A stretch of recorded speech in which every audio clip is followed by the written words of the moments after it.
I see we're back to making me go last, and I am flattered.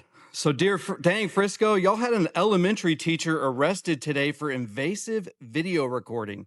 Add that to Carmelo Anthony stabbing Austin Metcalf in the Indian takeover, and this is a Frisco that no Texan recognizes.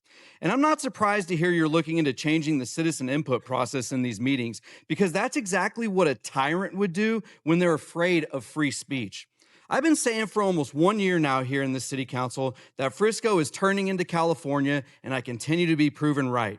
While you guys all deflect the H-1B issue to the federal government and call me racist, your residents are learning about your tyranny.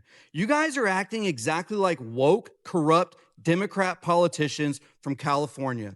You can call me racist all you want. I'd rather be called a racist than a tyrant, because one is based on feelings and the other is based on a fact. You are violating your oath to the Texas and United States Constitution.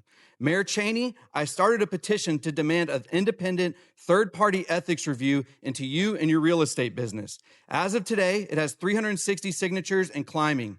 Frisco City Council, I'm looking at all of you right now and asking for you to open up this ethics review. If you choose not to open up this review, then it is obvious you're helping Mayor Cheney cover up his conflicts of interest with his real estate business. And if that's the case, then all of you should resign, because none of you will be transparent as an elected official. You should also be reaching out to federal and state agencies to ask for help with investigating H-1B in Frisco. You would do the same if you had a natural disaster here and you needed to reach out to FEMA. The residents of Frisco elected you to represent them, and part of your job is listening to their concerns and acting on it. You are the people in the position to engage those state and federal resources.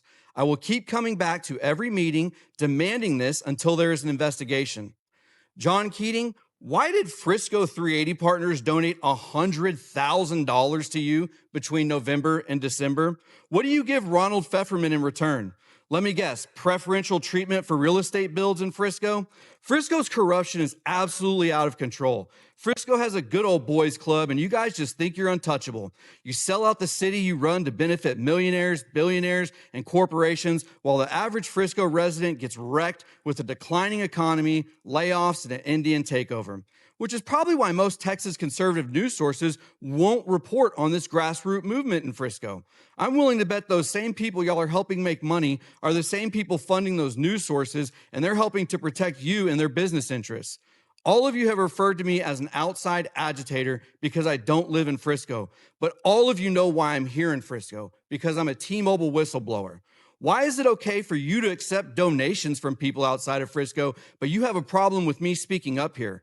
I'm using my First Amendment right, protected under the Texas Open Meetings Act, to ask questions. You should be supporting my right to do that, but you don't, because my free speech is threatening to you and your tyranny.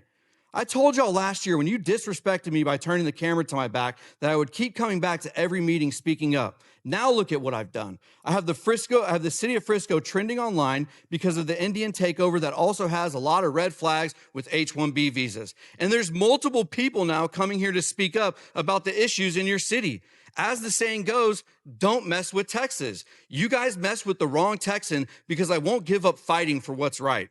And the best part about this is you all can thank T-Mobile for it. I never would be exposing Frisco if T-Mobile didn't violate my constitutional rights in this city. I'll be back on March 3rd, and I hope you'll have opened up an ethics review into Mayor Cheney and engaged state and federal agencies by then. See you March 3rd.